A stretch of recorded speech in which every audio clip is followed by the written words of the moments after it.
এবার ৬ আরোহী নিয়ে যুক্তরাষ্ট্রের ফিলাডেলফিয়ায় বিমান বিধ্বস্তের ঘটনা ঘটেছে। যাত্রীবাহী আকাশযানটিতে বিধ্বস্ত হয় আবাসিক এলাকায়। এতে আশপাশের একটি শপিং মলে আগুন ধরে যায়।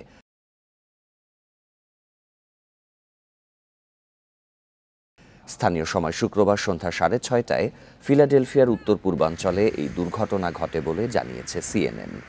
বিমানটির মিজোরির স্প্রিংফিল্ড ব্র্যানসন ন্যাশনাল বিমানবন্দরে যাওয়ার পথে উড্ডয়নের পরপরই বিধ্বস্ত হয়। ফেডারেল এভিয়েশন অ্যাডমিনিস্ট্রেশন বলছে, বিধ্বস্ত হওয়া বিমানটি ছিল মেডিকেল ট্রান্সপোর্ট জেট। এ নিয়ে পেনসিলভেনিয়ার গভর্নর সামাজিক যোগাযোগ মাধ্যমে বলেন, উদ্ধার অভিযানে সাড়া দিতে জরুরি পরিষেবা কর্মীরা সক্রিয় রয়েছে।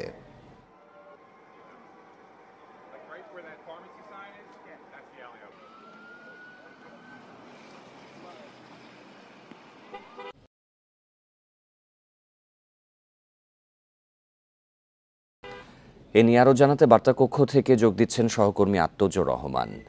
আত্মজো, এই যে বিমান দুর্ঘটনা হলো, এটি তো মেডিকেল ট্রান্সপোর্ট জেট হিসেবেই বিধ্বস্ত হয়েছে।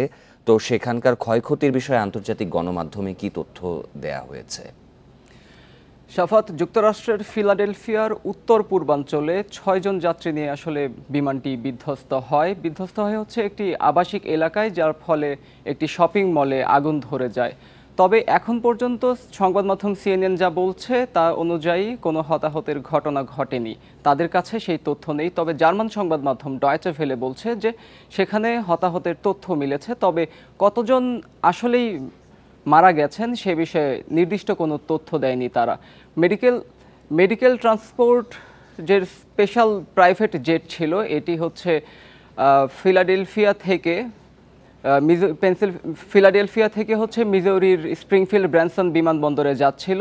যাওয়ার পথে উড্ডয়নের পরই বিমানটি বিধ্বস্ত হয়। তবে বিধ্বস্ত হওয়ার কারণ কি সেটিও এখন পর্যন্ত নিশ্চিত করেনি কর্তৃপক্ষ।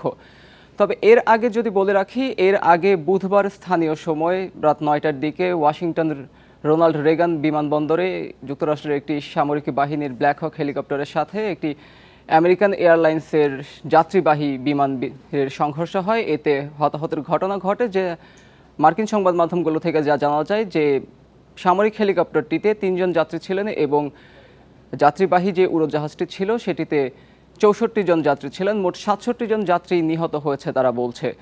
কিন্তু এখন পর্যন্ত 47 জন যাত্রীর আসলে মরদেহ উদ্ধার করা হয়েছে। এছাড়া হচ্ছে যেই দুটি আকাশযানের বিধ্বস্ত হয় তাদের ওই ব্ল্যাক বক্স উদ্ধার করা হয়েছে। ব্ল্যাক বক্স বলতে যা বোঝায় তা হচ্ছে একটি ফ্লাইটের সর্বোচ্চ যে তথ্য সংগ্রহ করা হয় সেই ব্ল্যাক বক্সের মধ্যে ওই তথ্য সংগ্রহ করা হয়।